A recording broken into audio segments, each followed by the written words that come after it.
Greetings and welcome to this edition of Positronic hypersonic. Positronic hypersonic. Positronic hypersonic. I'm Barry P. Cook, and I'm here to talk to you about the latest episode of Star Trek Starfleet Academy. It was called Come Let's Away, which is part of a line from Shakespeare's King Lear.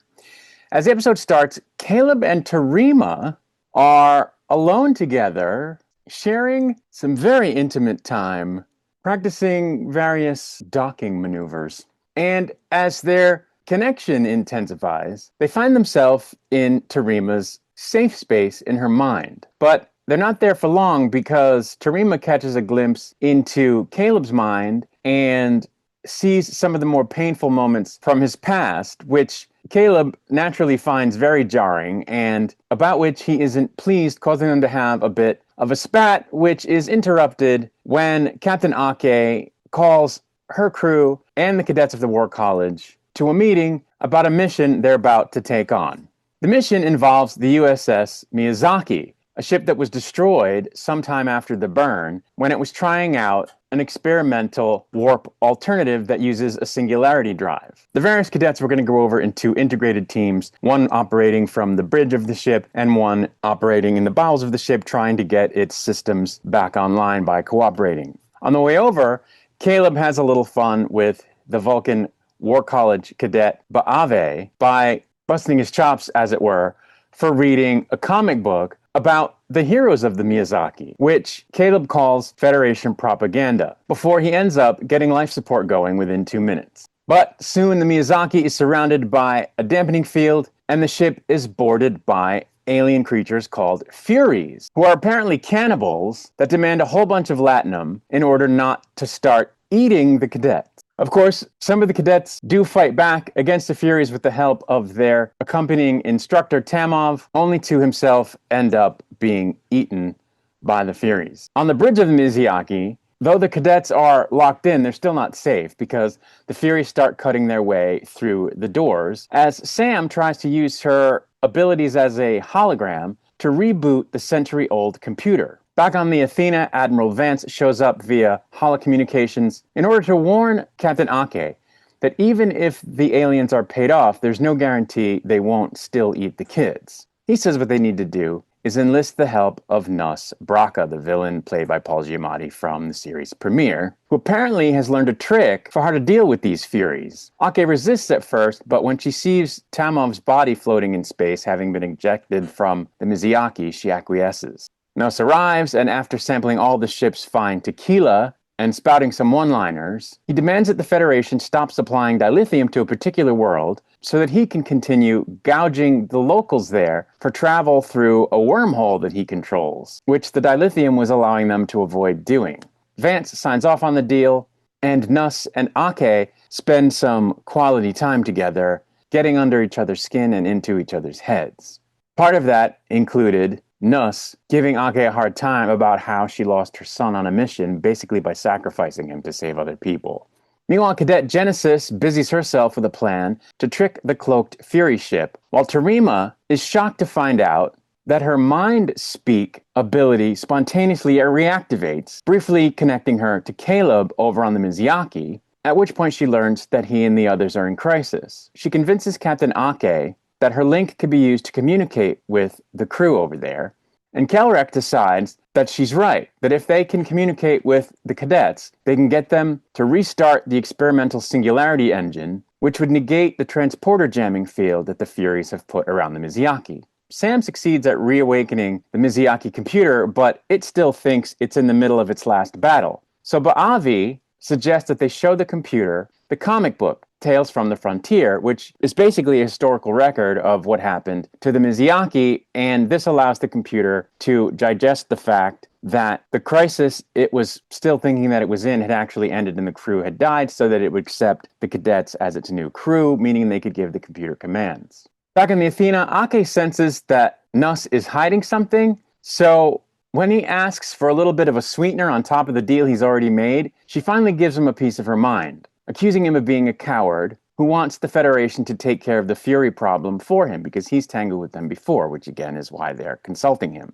He tells her what she needs to know in order to combat the Furies, which is that they're part bat and sensitive to high frequencies, at which point a new plan is devised. Admiral Vance is going to get the U.S. Saragossa to bring sonic weapons from a nearby research starbase. Things start happening fast at that point, as Terima telepathically briefs Caleb with instructions for Ba'ave to activate a war college program previously installed on the Mizuyaki during a previous resuscitation attempt, because they still plan to use the Singularity Drive plan as a backup. Genesis finally finds the cloaked ship she's been looking for just as the Saragossa shows up, but Ake senses that something is off. And then, just as the Mizuyaki Drive begins to activate, a message is detected from Nuss's shuttle to the cloaked ship, which is now revealed to be a ship belonging to his pirate confederacy. And the message is, they took the bait, bon appetit. At which point the pirates disable the Saragossa just as the Furies breach the bridge, disabling Sam and killing Ba'ave. So it was all a trap orchestrated by the Furies and Nuss working together.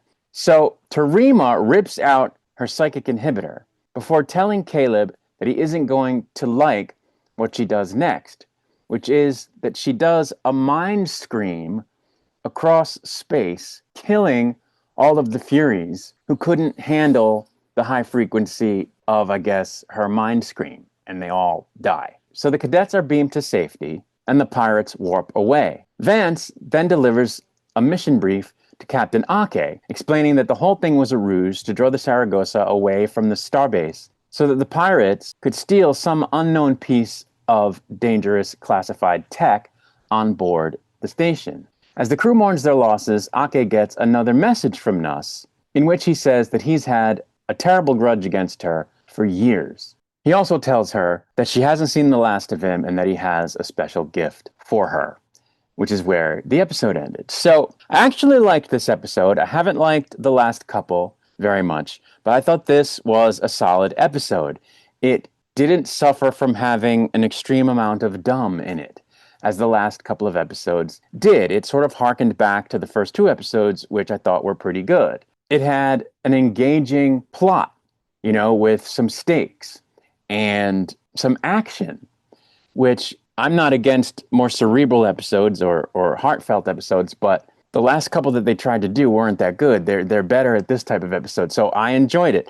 Paul Giamatti, of course, is amazing as the villain, as he was in the premiere episode or episodes. And, Holly Hunter continues to be amazing. And again, her character is at its best when they're on mission, not when she's just being like some kind of school principal. And their scenes together are just insane, just really, really great to watch. And, the gentleman that plays Admiral Vance, I've always liked him, and his presence in this episode was a big plus as well.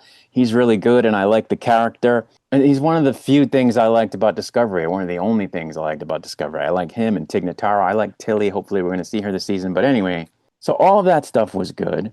I really liked the furtherance of the plot between Terima and Caleb. I like them as a couple. It's probably the thing I liked the most about the premiere episodes, was their relationship. I really like her character, although in the last couple of episodes she's been kind of goofy, but I think they redeemed her a bit in this. She seems like a more serious character in this episode, that you can take seriously, and I think that's great. I think they did an interesting thing with her at the end where she does this sort of crazy thing because she wants to protect her friends and most importantly, Caleb. And so she just uses her powers to wipe out the bad guys and, knows that maybe, there's a possibility not everyone will think it was the right thing to do.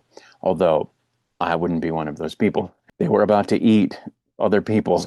So yeah, you can kill them. And so now we're going to hopefully get to see her deal with the consequences on her conscience of having done that and how others might judge what she did. And so I think that's a cool thing. It's a good development that they can, in future episodes, use to address matters of the human condition and to explore what it means to be a sentient being who has to make choices from time to time, or hard choices, I should say, from time to time.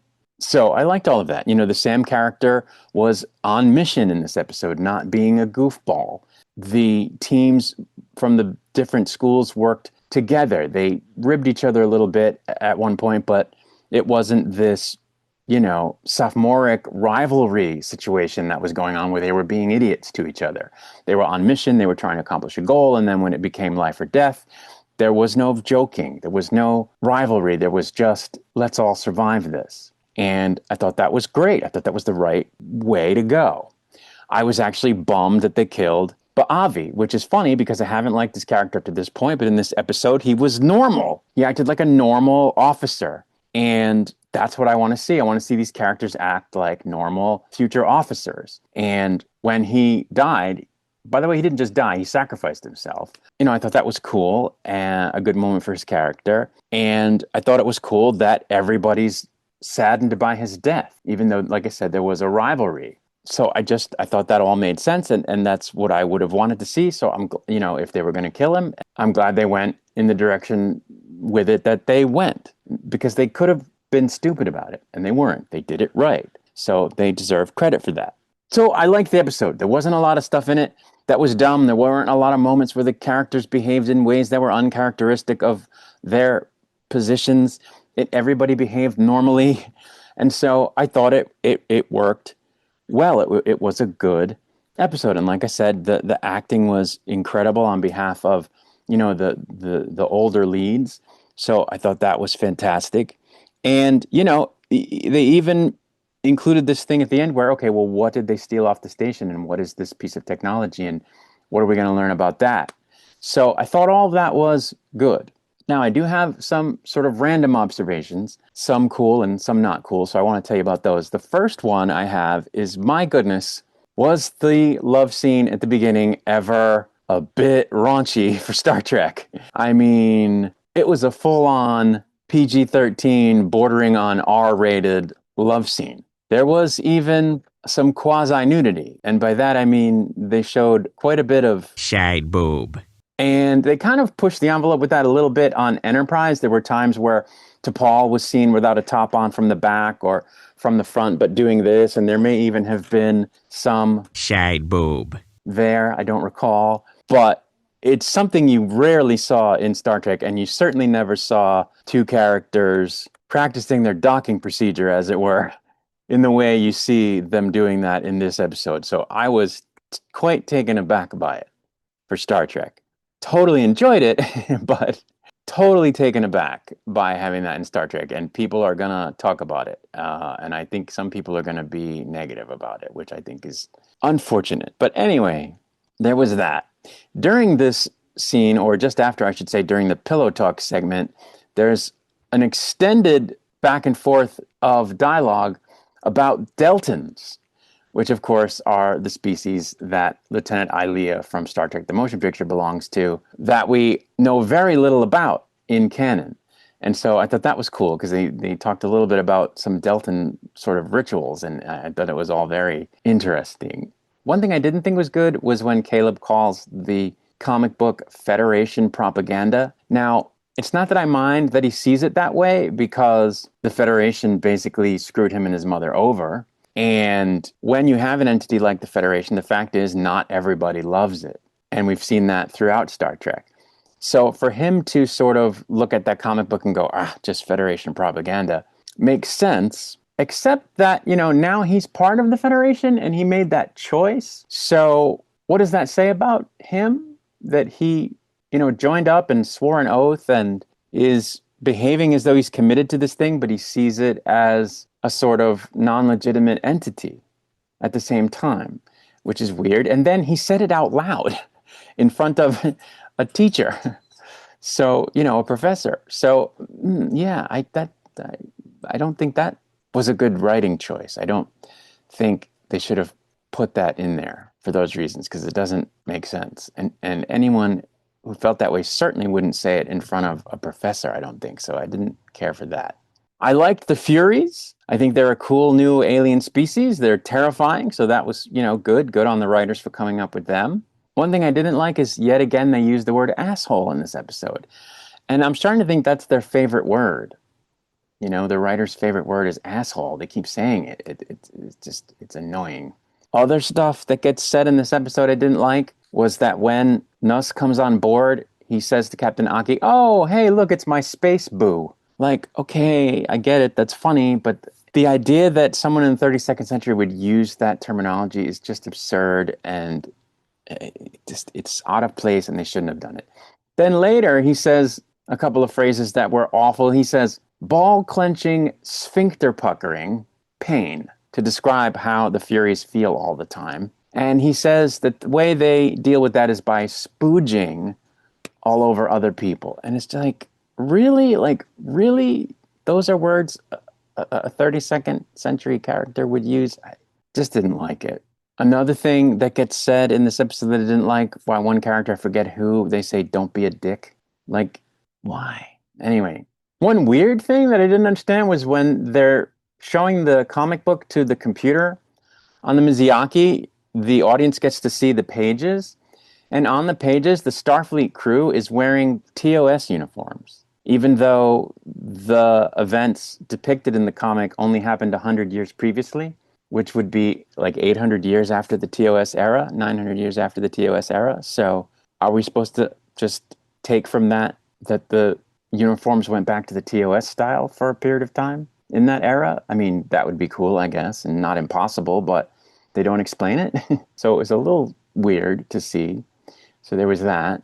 At one point, something that was interesting was Nuss, when he's in Ake's quarters, he's playing with one of her model ships, and it looks like an NX ship. It looks like it could have been the NX-01, the Enterprise. It could have been a different NX model. They don't, say, and you can't really see, but he does handle an NX model, a 22nd century NX model ship for a moment, so that was cool. We learn in this episode something interesting, which is that the reason Tarima's father is deaf is that she accidentally made him deaf with her scream thing.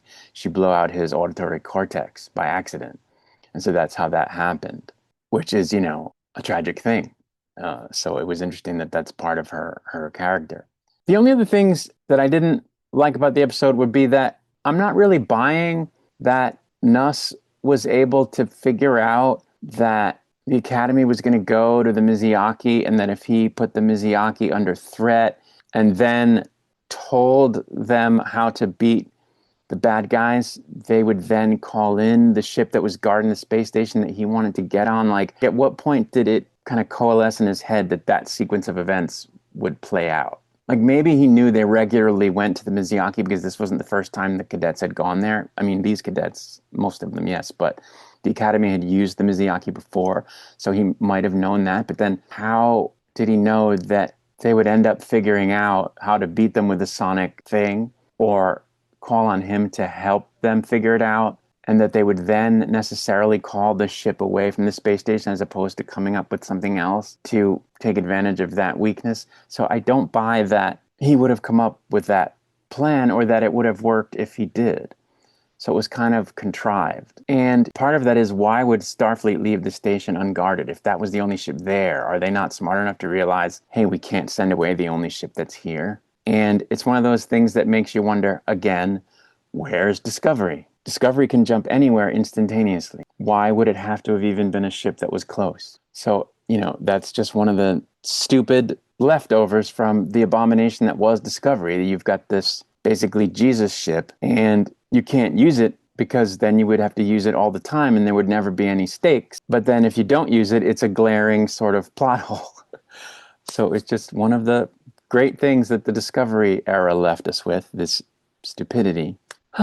And, it seemed at one point, and I talked about it in the recap, that the captain did know something was up, and she specifically mentions, gee, this space station, what's on this space station? But she kind of blows it off and doesn't realize, hey, we're being led into a trap, which is fine. You wouldn't necessarily realize that out of the blue, but she seemed to sort of be pondering on the idea of, hey, this is kind of an interesting development that we're calling this ship away, but then she never connects the rest of the dots. So it's almost like they just should have left that moment out where she starts to sort of suss out that something might not be right, because why wouldn't she have connected the dots? So I didn't like that. But anyway, those few things that I didn't like about the episode aside, I thought it was a solid episode of Star Trek. Nothing mind-blowing. In the overall, I think there were moments that are kind of heavy and that kind of give you pause, like when she kills the people with the sonic scream there or whatever, the mind scream, that was pretty heavy, and it's going to have implications for her character. So I thought that was a pretty great moment. And the death of Ba'avi, again, is another one of those heavy moments, and the professor, that are going to have, I think, repercussions. And so, those things all made the episode powerful, which were moments that were missing from these last couple of episodes that weren't really powerful. They had some misfires that I think they were trying to make into powerful moments, but they never got there. And in this episode they did. So I was happy about that. I think they need to do more episodes like this and fewer episodes like the last couple, and the show would be fine and deliver on the promise of being a better show than Discovery that it showed us in the first couple of episodes. Which is not to say it's going to be the next TNG. It's not. It's not that good just yet, and it may get there. I don't think it will, but it's possible. I mean, Prodigy was very good. They got it right with Prodigy. And they've done some very good episodes of Strange New Worlds. So the powers that be over there have it in them. And this episode is yet another example of that. And I just wish they would tweak this a little bit, tweak this thing a little bit and get rid of the stupid stuff. Stop saying asshole, stop saying dickhead, stop saying space boo and stuff like that. It's unnecessary. And the show will be good because this episode was. And that's really all I have to say. So I'm going to get out of here. I'll be back with another video soon. Until I return, I wish you peace and long life.